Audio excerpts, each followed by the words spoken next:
मित्रों, माता लक्ष्मी ने स्वयं शास्त्रों के माध्यम से ये बताया है कि घर में रोज झाड़ू लगाने वाली स्त्रियां अनजाने में कौन सा पाप कर बैठती हैं और कौन सी 3 तरह की झाड़ू भूल कर भी घर में नहीं रखनी चाहिए, क्योंकि अगर झाड़ू से जुड़ी ये गलतियां हो जाएं तो घर में भयंकर गरीबी प्रवेश कर जाती है। घर में पड़ी एक साधारण सी झाड़ू भी आपके भाग्य को ऊपर उठा सकती है या फिर नीचे गिरा सकती है। शास्त्रों में झाड़ू को माता लक्ष्मी का स्वरूप माना गया है।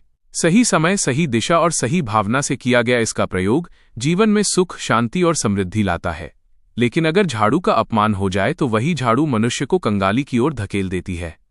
मित्रों, झाड़ू को गलत ढंग से रखना माता लक्ष्मी की बहन अलक्ष्मी को आकर्षित करता है, जो दरिद्रता, कलह और संकटों की प्रतीक मानी जाती हैं। तो चलिए बिना देर किए आज की इस चेतावनी भरी कथा को आरंभ करते हैं। और मित्रों, सच्ची श्रद्धा से कमेंट में जय मां लक्ष्मी अवश्य लिखें। कथा का आरंभ। बहुत पुरानी बात है। एक समृद्ध नगर में गंगाधर नाम का एक अत्यंत सम्मानित ब्राह्मण अपनी धर्मपरायण पत्नी कमला देवी के साथ रहता था। गंगाधर भगवान श्री विष्णु का अनन्य भक्त था। वो प्रतिदिन ब्रह्म मुहूर्त में उठकर सबसे पहले तुलसी माता को जल अर्पित करता और पूरे विधि विधान से पूजा करता। कमला देवी भी उतनी ही सदाचारी, विनम्र और धर्मनिष्ठ थीं। दोनों का जीवन धन, सम्मान और सुख सुविधाओं से भरा था।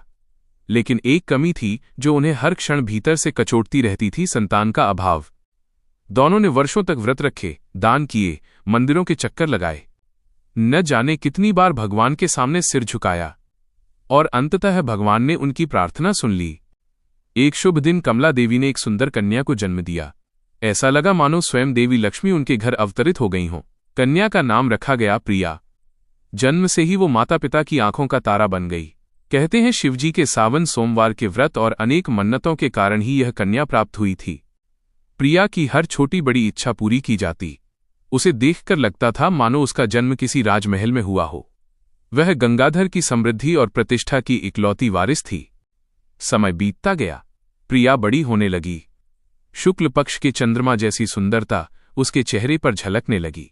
लेकिन माता पिता का अत्यधिक लाड़ प्यार और बिना रोक टोक का पालन पोषण धीरे धीरे उसके स्वभाव को बिगाड़ने लगा। उसका स्वभाव आलसी, चतुर, घमंडी और अभिमानी होता चला गया। छोटी छोटी बातों पर वो अपशब्द बोलती। घर के बुजुर्गों का तो सम्मान दूर, वो नौकरों को भी तुच्छ समझती थी। साफ सफाई से उसे घोर नफरत थी। उसने जीवन में कभी झाड़ू तक नहीं उठाई थी। वक्त के साथ वो अपने माता पिता से भी जिद करने लगी। हर बात पर हट, हर इच्छा तुरंत पूरी करवाना, यही उसकी आदत बन गई। गंगाधर और कमला देवी समझ ही नहीं पा रहे थे कि उनसे कहाँ भूल हो गई। उन्हें लगा कि शायद विवाह के बाद उसकी बुद्धि बदले और वो सुधर जाए। जब प्रिया 16 वर्ष की हुई तो गंगाधर ने उसके लिए कई प्रतिष्ठित और संस्कारी घरानों से रिश्ते बुलवाए। लेकिन प्रिया का स्वभाव तूफान की तरह था। वो हर आने वाले युवक का अपमान करती, किसी का मजाक उड़ाती, तो कभी छत से पानी डालकर उन्हें भगा देती। धीरे धीरे पूरे नगर में उसकी छवि एक अहंकारी और उग्र कन्या की बन गई। लोग उसके घर के सामने से गुजरते हुए भी डरने लगे। गंगाधर और कमला देवी हर दिन चिंता और दुख में डूबे रहने लगे। इसी बीच एक दिन ऐसा संयोग हुआ जिसने पूरे परिवार की दिशा बदल दी। एक दिन प्रिया अपनी सहेलियों के साथ वन में घूमने गई। वहीं उसकी नज़र एक अत्यंत गरीब ब्राह्मण युवक पर पड़ी। उसका नाम था हरिदास। नाम के अनुरूप ही उसका स्वभाव शांत, संयमी और विनम्र था। वह शास्त्रों का ज्ञाता और भगवान विष्णु का सच्चा भक्त था। प्रिया पहली बार किसी ऐसे युवक से प्रभावित हुई जो सादा होते हुए भी तेजस्वी था। उसका मन अनायास ही उसकी ओर खिंच गया। घर लौटते ही प्रिया ने अपने पिता से स्पष्ट शब्दों में कह दिया, पिताजी, मेरा विवाह उसी ब्राह्मण युवक से होगा। गंगाधर और कमला देवी स्तब्ध रह गए। वन से लौटने के बाद प्रिया का मन बार बार उसी गरीब ब्राह्मण युवक हरिदास की ओर खिंचने लगा। उसकी सादगी, शांत स्वर और आंखों में झलकती भक्ति ने प्रिया के अहंकार को पहली बार चुनौती दी थी। वो समझ नहीं पा रही थी कि एक निर्धन व्यक्ति उसके हृदय में ऐसा स्थान कैसे बना गया। अगले दिन प्रिया ने अपने पिता गंगाधर से स्पष्ट शब्दों में कहा, पिताजी, मैं उसी हरिदास से विवाह करूंगी, किसी और से नहीं। गंगाधर चकित रह गए। बेटी, वो गरीब है, उसके पास धन नहीं, वैभव नहीं, बड़ा घर नहीं। प्रिया ने उत्तर दिया, मुझे धन नहीं चाहिए, मुझे वही चाहिए। कमला देवी ने भी बेटी को समझाने का प्रयास किया, परंतु प्रिया अपनी जिद पर अड़ी रही। अंततः माता पिता ने यह सोचकर उसकी बात मान ली कि शायद विवाह के बाद उसका स्वभाव बदल जाए। कुछ समय बाद सादे विधि विधान से प्रिया और हरिदास का विवाह संपन्न हुआ। विदाई के समय कमला देवी ने बेटी को गले लगाकर रोते हुए कहा, बेटी, ससुराल में धन कम हो या अधिक, लेकिन घर की मर्यादा और नियमों का पालन अवश्य करना। और ये झाड़ू, इसे कभी तुच्छ मत समझना, ये माता लक्ष्मी का स्वरूप है। कमला देवी ने झाड़ू को बड़े प्रेम से प्रिया के हाथ में दिया, लेकिन प्रिया ने उसे केवल एक साधारण वस्तु समझकर अनम्य भाव से ले लिया। ससुराल और असली स्वभाव। हरिदास का घर छोटा था, लेकिन साफ सुथरा और शांत।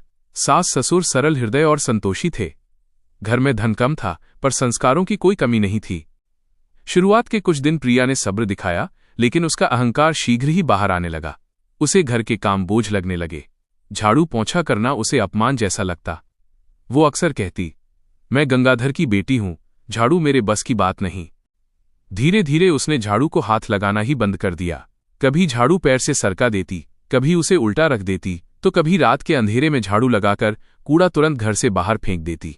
सास ने कई बार समझाया, बहू, झाड़ू को यूं अपमानित मत करो, ये शुभ नहीं होता, लेकिन प्रिया हंसकर टाल देती, ये सब पुराने जमाने की बातें हैं। अशुभ का आरंभ। कुछ ही महीनों में घर की स्थिति बदलने लगी। हरिदास का छोटा सा काम ठप होने लगा। जहां पहले थोड़ा बहुत धन आता था, अब वो भी रुक गया।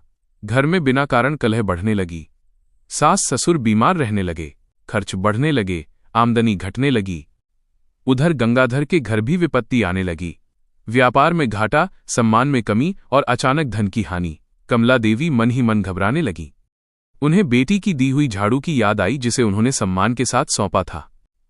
रहस्यमयी साधु। इसी बीच एक अजीब घटना होने लगी। प्रतिदिन प्रातः एक साधु हरिदास के घर के सामने आकर हाथ जोड़कर प्रणाम करता और आगे बढ़ जाता। एक दिन प्रिया ने चिढ़कर पूछा, हे साधु, आप रोज यहां किसे प्रणाम करते हैं? साधु मुस्कुराए और बोले, मैं तुम्हारे घर की लक्ष्मी को प्रणाम करता हूं, ताकि वो मेरे घर कभी ना आए। यह सुनकर प्रिया क्रोधित हो गई। तुम मेरा अपमान कर रहे हो। साधु ने गंभीर स्वर में कहा, अपमान तो तुम स्वयं कर रही हो, हर उस वस्तु का जिसमें लक्ष्मी का वास होता है। सत्य का उद्घाटन। प्रिया को पहली बार भय लगा। वह साधु के चरणों में गिर पड़ी। तभी साधु का रूप तेजस्वी हो गया। उनका शरीर दिव्य प्रकाश से भर उठा। वो साक्षात भगवान श्री विष्णु थे। भगवान बोले, प्रिया, तुमने झाड़ू का अपमान किया। झाड़ू में माता लक्ष्मी का वास होता है। जो झाड़ू का अपमान करता है, उसके घर लक्ष्मी नहीं ठहरती। भगवान ने आगे बताया झाड़ू से जुड़े शास्त्रीय नियम। रात में झाड़ू लगाना धन का नाश करता है। झाड़ू को उल्टा रखना दरिद्रता बुलाता है। झाड़ू को पैर से छूना लक्ष्मी का अपमान है। पुरानी झाड़ू फेंकना शुभ नहीं होता। प्लास्टिक की झाड़ू नकारात्मक ऊर्जा बढ़ाती है। भगवान बोले, सीकों की झाड़ू सूर्योदय से पहले दक्षिण पश्चिम दिशा में रखी जाए तो वही झाड़ू घर में सुख समृद्धि लाती है। पश्चाताप। प्रिया फूट फूट कर रो पड़ी। उसे अपने हर अपराध का आभास हो गया। उसने झाड़ू को उठाया, साफ किया और श्रद्धा से एक स्थान पर रखा।